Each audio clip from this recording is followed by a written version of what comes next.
Hello दोस्तों, कैसे हैं आप लोग। मैं आपका दोस्त, आपका होस्ट एचएन सिंह आप सभी लोगों को अपने चैनल यानी जीनियस मेकर पे बहुत बहुत स्वागत करता हूं।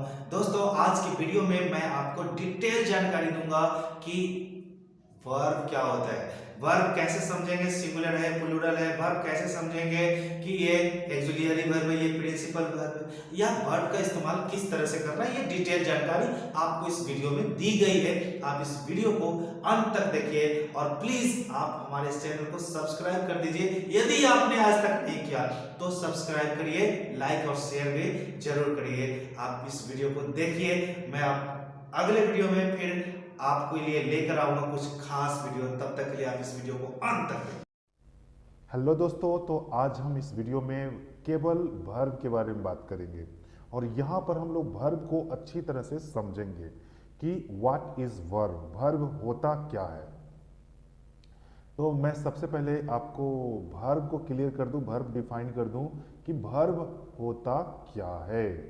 तो यहाँ पे जैसा कि आप देख रहे हैं, मैं आपको ड्रॉ करके भी बता दूं। जैसे यहाँ पे वर्ब है, ठीक है। Verb is a word that shows the action और state of being something in the existence. यानी इस एग्जिस्टेंस में, अस्तित्व में कोई भी एक्शन हो रहा है या कोई भी स्टेट है, कोई अवस्था है, उस अवस्था को दर्शाने वाला या एक्शन को दर्शाने वाले शब्द को वर्ब कहा जाता है। अब हम लोग इसको एग्जाम्पल से समझेंगे। जैसे एग्जाम्पल देखिए, वह खेल रहा है, वह खेल रहा है। यहाँ पर आपने एक एग्जाम्पल देखा, वह खेल रहा है। तो कौन सा एक्शन हो रहा है? तो खेलने का एक्शन हो रहा है। चलिए, एक वर्ब तो ये हो गया एक्शन वाला वर्ब, और एक और है स्टेट, अवस्था। उस आदमी का अवस्था क्या है? खेलने का अवस्था है, जो अवस्था बता रहा है शब्द। तो यहाँ दो तरह के वर्ब है, खेल रहा और है। तो खेल रहा एक्शन बताता है, जबकि है स्टेट बताता है, अवस्था बताता है। तो ये क्लियर हो गया। अब हम लोग आते हैं एग्जाम्पल नंबर 2 में। इसमें है तुम्हें दौड़ना चाहिए। इसमें भी दो तरह का वर्ब है, दौड़ना और चाहिए। तो चाहिए तो कोई एक्शन वाली वर्ब नहीं है, चाहिए का इस्तेमाल हम सलाह देने के लिए करते हैं। तो चाहिए शब्द से केवल सलाह दिया जाता है, इससे कोई एक्शन नहीं झलकता है। अतः चाहिए जो है ये स्टेट है और दौड़ना जो है ये है एक्शन। ठीक है, तो ये बात तो स्पष्ट हो चुकी है आपको। चलिए हम लोग आगे आते हैं सेंटेंस नंबर 3 में। इसमें है वह मोटी है। तो इसमें एक ही वर्ब है, वो है जो कि एक स्टेट बता रहा है। ठीक है, कोई एक्शन इसमें नहीं हो रहा है। 4 नंबर में है मैं हिंदी बोल सकता हूँ। इसमें भी दो तरह की वर्ब है, बोलना और सकता हूँ। तो बोलना जो है एक्शन वाला है और सकता हूँ केवल ये स्टेट दर्शा रहा है, मतलब एबिलिटी दर्शा रहा है, उसके अंदर एक क्षमता है बोलने की, वो दर्शा रहा है। तो बोलना है स्टेट यानी एक्शन वाली वर्ब हो गई, और सकता हूँ ये जो है स्टेट वाली वर्ब है। उसके बाद हम लोग आते हैं सेंटेंस नंबर 5 की ओर। इसमें है तुम चिल्ला रहे हो। तो चिल्लाना, जब भी कोई चिल्लाएगा तो एक्शन होगा। ठीक है, तो चिल्ला रहे हो ये एक्शन बता रहा है और हो जो है स्टेट बता रहा है। चलिए उसके बाद है 6 नंबर में, वह गाया करता था। तो गाया करना क्या है? एक्शन है, और था जो लगा हुआ है ये है स्टेट। चलिए इंग्लिश में भी मैं बता दूं आपको कि यहाँ पर इज जो है ये स्टेट है और प्लेइंग क्या है? एक्शन है। शुड जो है स्टेट है और रन क्या है? एक्शन है। यहाँ पर इज स्टेट है और फैट तो कोई वर्ब ही नहीं है, यानी इसमें केवल एक वर्ब है। उसके बाद है आई कैन स्पीक हिंदी। इसमें जो है कैन एक स्टेट बता रहा है और स्पीक जो है एक्शन बता रहा है। उसके बाद है यू आर क्राइंग, तुम चिल्ला रहे हो। इसमें आर स्टेट बता रहा है और क्राइंग एक्शन बता रहा है। उसके बाद है मैं गाया करता था, यानी आई यूज टू सिंग। तो यूज टू जो है ये आपका एक्शन की स्थिति बता रहा है। ठीक है, यानी ये स्टेट है, और यहाँ पर सिंग जो है ये एक्शन है। तो इससे स्पष्ट हो गया होगा कि वर्ब क्या है और कैसे पहचानते हैं और कितने तरह के वर्ब होते हैं। तो स्पेशली दो तरह के होते हैं, एक स्टेट बताने वाला वर्ब और दूसरा एक्शन बताने वाला वर्ब। अब हम लोग नेक्स्ट स्लाइड लेते हैं, ठीक है, नेक्स्ट स्लाइड की ओर हम लोग बढ़ते हैं।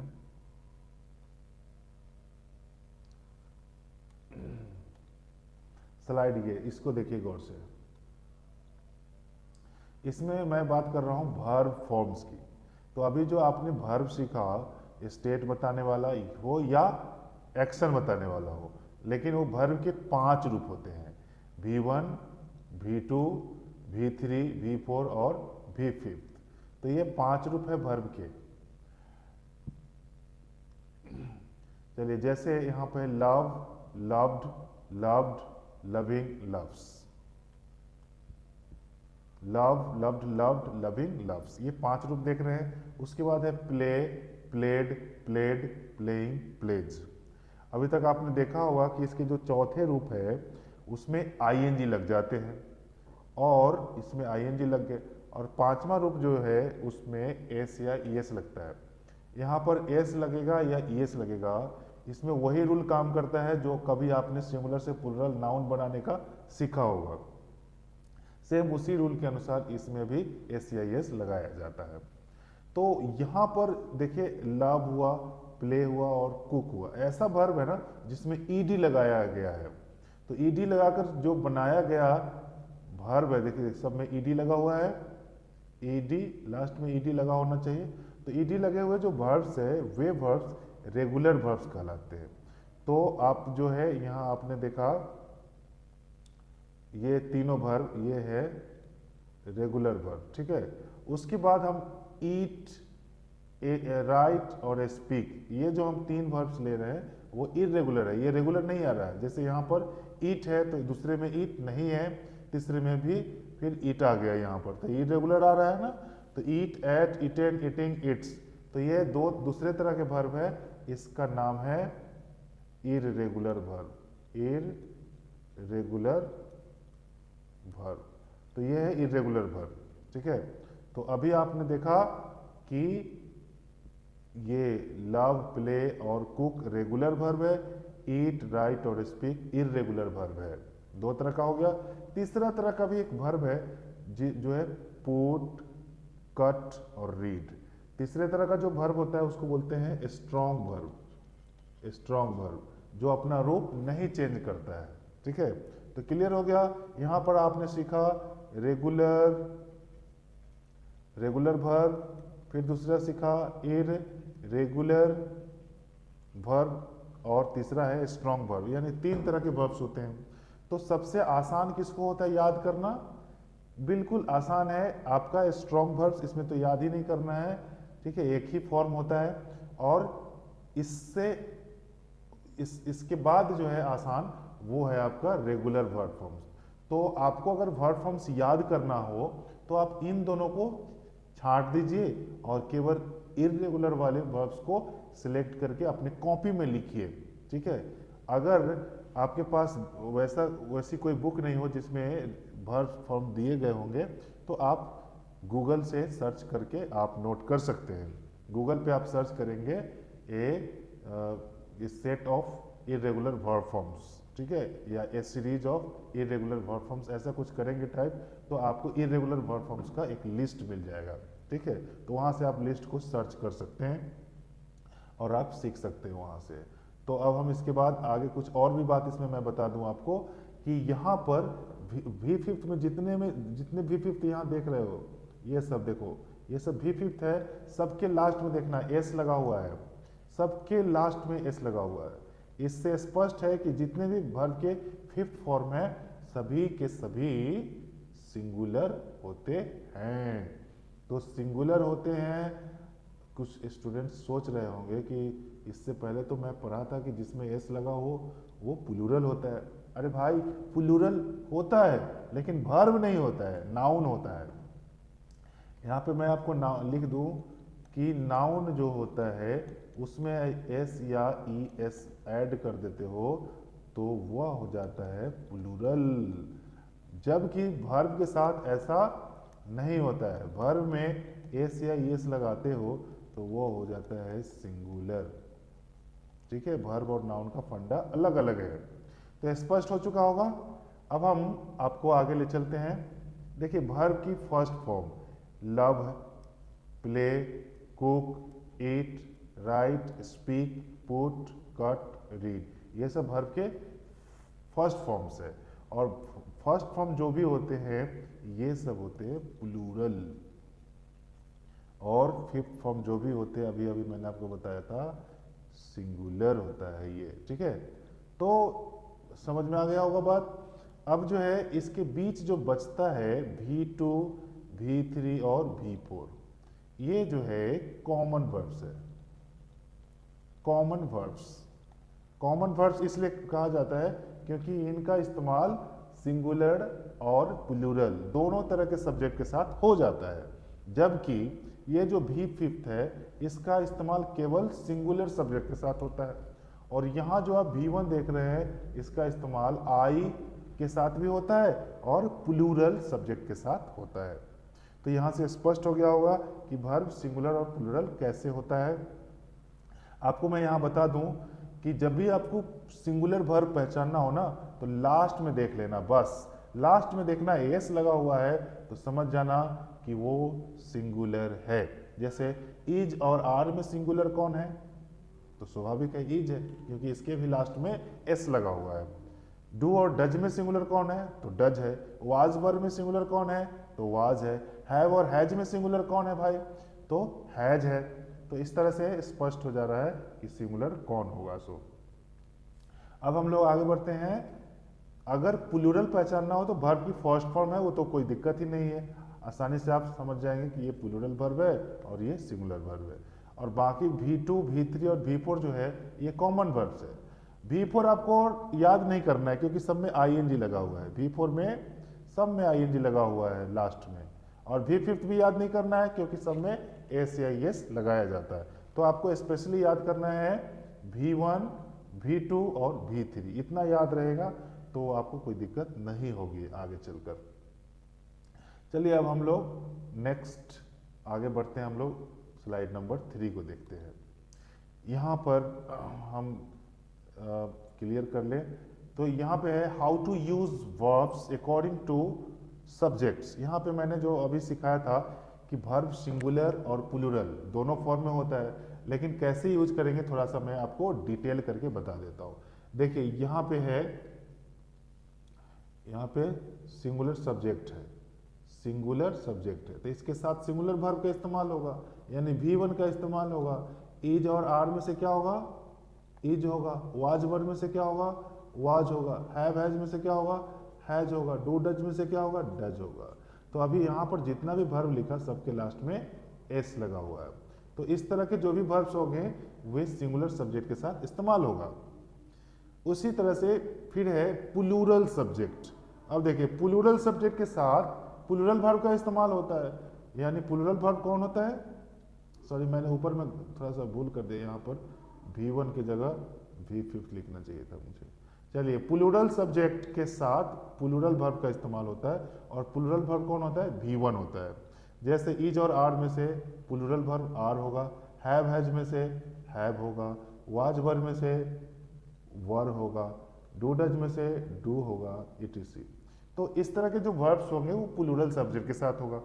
जैसे अब जो है मैं बता दूं कि आई के साथ ध्यान देकर लिखना, आई सिंगुलर होते हुए भी स्पेशल केस में है, अतः इसके साथ आपको प्लूरल वर्ब और सिंगुलर वर्ब ध्यान में रख के ये इस्तेमाल करना होता है। जैसे वाज वर्ब में से वाज लगता है के साथ, हैव हैज में से हैव लगता है, डू डज में से डू लगता है, V1 V5 में से V1 लगता है, सेल विल में से सेल लगता है। और ध्यान रखिएगा कि निश्चितता बताना हो वहाँ पर विल भी लग सकता है। तो ये सब है आपके आई के साथ। और एक चीज़ और, आई के साथ एम भी लगता है जो कि स्पेशल वर्ब है, आई के लिए ही है ये, ठीक है। तो इतना क्लियर हो गया।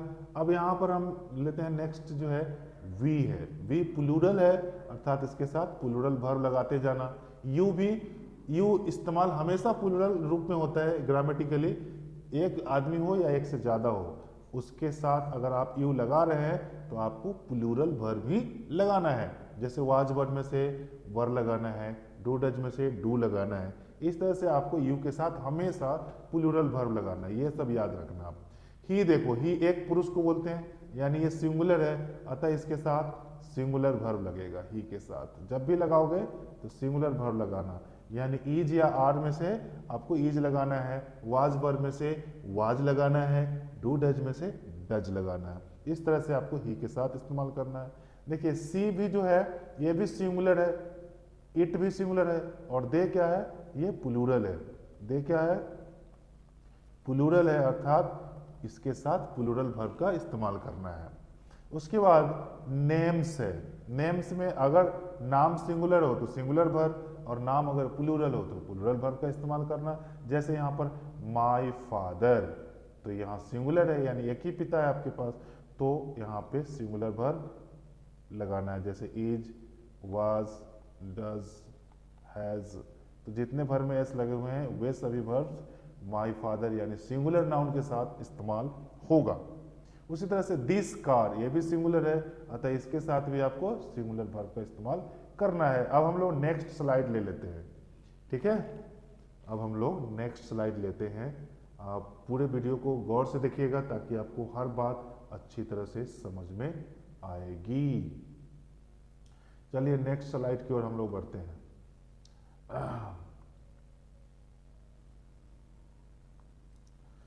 तो नेक्स्ट स्लाइड में है how to recognise auxiliary and principal verbs. हाँ, एक चीज मैं आपको सिखाना चाहता हूं कि अगर वर्ब्स का इस्तेमाल सेंटेंस में कर रहे हो तो कैसे पता चलेगा कि जो वर्ब हम लगा रहे हैं वो सहायक क्रिया यानी एक्सुलियरी वर्ब है या प्रिंसिपल वर्ब, ठीक है। या एक्सुलियरी वर्ब का मतलब होता है सहायक क्रिया और प्रिंसिपल वर्ब मतलब मुख्य क्रिया।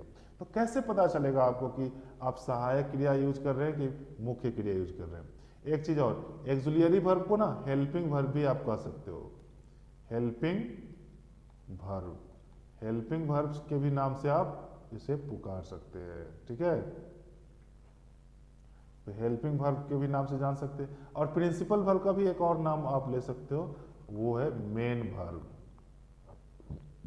ठीक है। तो प्रिंसिपल वर्ब को मेन वर्ब और एक्सुलियरी वर्ब को हेल्पिंग वर्ब भी कह सकते हो। चलिए अब हम लोग आगे बढ़ते हैं, एग्जाम्पल की ओर आते हैं। देखिए यहां पर है प्रिंसिपल वर्ब कैसे पहचानेंगे, कुछ नहीं करना है, देखना है कि वर्ब सेंटेंस में कितने हैं, एक हो या एक से ज्यादा भी हो सकता है। तो एक से ज्यादा जब भी होगा तो लास्ट वर्ड जो भी होंगे वो प्रिंसिपल वर्ब होगा और जो बचेगा वो एक्सुलियरी वर्ब होगा। अगर नहीं बचता है तो वही एक जो वर्ब है वही वर्ब प्रिंसिपल वर्ब ही कहलाएगा। लेकिन कुछ टीचर्स या स्टूडेंट्स इसे गलती से एक्सुलियरी वर्ब कह देते हैं, जो कि गलत है। जैसे एग्जांपल देखिए, he is my elder brother, वह मेरा एल्डर ब्रदर है। यहाँ पर एक ही वर्ब है इज, तो जब एक ही वर्ब है तो वही लास्ट वर्ड होगा, तो ये हो जाएगा आपका प्रिंसिपल वर्ब, ये हो जाएगा आपका प्रिंसिपल वर्ब। चलिए अब आगे देखते हैं, ही इज गोइंग होम, वह घर जा रहा है। तो इसमें दो दो वर्ब है इज और गोइंग। कैसे पता चलेगा कि प्रिंसिपल वर्ब कौन है, तो लास्ट वर्ड को देखना है आपको, जो भी लास्ट वर्ड होगा वो हो जाएगा प्रिंसिपल वर्ब। तो लास्ट वर्ड कौन है, दोनों में गोइंग है लास्ट वर्ड, तो गोइंग हो गया प्रिंसिपल वर्ब और जो बचा इज वो होगा एक्सुलियरी वर्ब। तो इस तरह से आप एक्सुलियरी वर्ब और प्रिंसिपल वर्ब खोज सकते हैं। चलिए अब मैं जल्दी जल्दी बता दूं कि आई एम टॉल में एम एक ही वर्ब है, अतः ये प्रिंसिपल वर्ब होगा। उसके बाद है आई एम टीचिंग इंग्लिश, यहाँ पर दो दो वर्ब है एम और टीचिंग, तो टीचिंग हो गया प्रिंसिपल वर्ब और एम हो गया एक्सुलियरी वर्ब। उसके बाद they can drive A car, तो यहाँ पर भी दो वर्ब है कैन और ड्राइव, तो ड्राइव हुआ प्रिंसिपल वर्ब और ये हुआ एक्सुलियरी वर्ब। नाम बिल्कुल याद रखना है आपको कि लास्ट वर्ब जो होगा प्रिंसिपल वर्ब होगा और जो बचेगा सो एक्सुलियरी वर्ब होगा। जैसे यहाँ पर तीन तीन वर्ब है, इसको मैं क्लियर कर लेता हूँ। अब देखिए यहाँ पर तीन तीन वर्ब है, हैज बीन प्लेइंग, तो यहाँ पर लास्ट वर्ब क्या है प्लेइंग, ये है प्रिंसिपल वर्ब। अब बचा कौन, तो हैज बीन बचा, ये है एक्सुलियरी वर्ब। क्लियर हो चुका है। अब हम लोग आगे आते हैं, I use to dance with her, मैं उसके साथ नाचा करता था, तो यहाँ पर यूज्ड हो गया एक्सुलियरी वर्ब और डांस हुआ प्रिंसिपल वर्ब। उसी तरह से टोल्ड प्रिंसिपल वर्ब है। दे विल हैव आस्क्ड एक क्वेश्चन, तो यहाँ पर 3 वर्ड का वर्ब है, तो आस्ट हो जाएगा प्रिंसिपल वर्ब, अब बचा सो हो गया एक्जुलियरी वर्ब। अब तो स्पष्ट हो गया होगा, अब यहाँ पर स्पष्ट हो गया। क्वेश्चन में यह मतलब सॉरी प्रिंसिपल वर्ब के बारे में बताया गया था कि लास्ट वर्ड को प्रिंसिपल वर्ब बोलते हैं, तो आपने प्रिंसिपल वर्ब खोज लिया। अब यहाँ एक्जुलियरी वर्ब केवल खोजना है आपको कि rest words of the verbs group, verb group में जो मतलब लास्ट वाले को छोड़ के जो बाकी बचते हैं वो सब एक्जुलियरी वर्ब है। तो इसमें आप केवल एक्जुलियरी वर्ब को छांट के दिखाइए। जैसे यहाँ पर है सी वुड मैरी मी, तो यहाँ एक्जुलियरी वर्ब ये है एक्जुलियरी वर्ब। इसमें कौन है auxiliary verb? I have been working hard, तो यहाँ वर्किंग को छोड़ के ये जो बचा सो एक्जुलियरी वर्ब हो गया, क्योंकि वर्किंग तो लास्ट में ये प्रिंसिपल वर्ब होगा। उसी तरह से डू यू हेल्प देम, यहाँ पे एक्जुलियरी वर्ब हो गया डू और प्रिंसिपल वर्ब हो गया हेल्प। चलिए मैं ये भी लिख देता हूँ, इसमें भी मैं लिख देता हूँ प्रिंसिपल वर्ब। चलिए अब आगे बढ़ते हैं। When will he come here, तो यहाँ पर भी 2 वर्ब है विल और कम, तो लास्ट में कौन यूज हुआ है? कम, और विल जो है एक्जुलियरी वर्ब है। उसी तरह से हाउ डज ही टीच, तो डज हो गया एक्जुलियरी वर्ब और टीच हो गया प्रिंसिपल वर्ब। आगे हम लोग बढ़ते हैं, तो इज और इसमें तो केवल एक ही वर्ब है इज, तो ये आपका होगा principal verb. Is there any book here, यहाँ पर इज हो गया प्रिंसिपल वर्ब। उसके बाद है was she driving a car, यहाँ 2 वर्ब है वाज और ड्राइविंग, तो वाज हुआ एक्जुलियरी वर्ब और ड्राइविंग हुआ प्रिंसिपल वर्ब। इस तरह से ये क्लियर हो गया।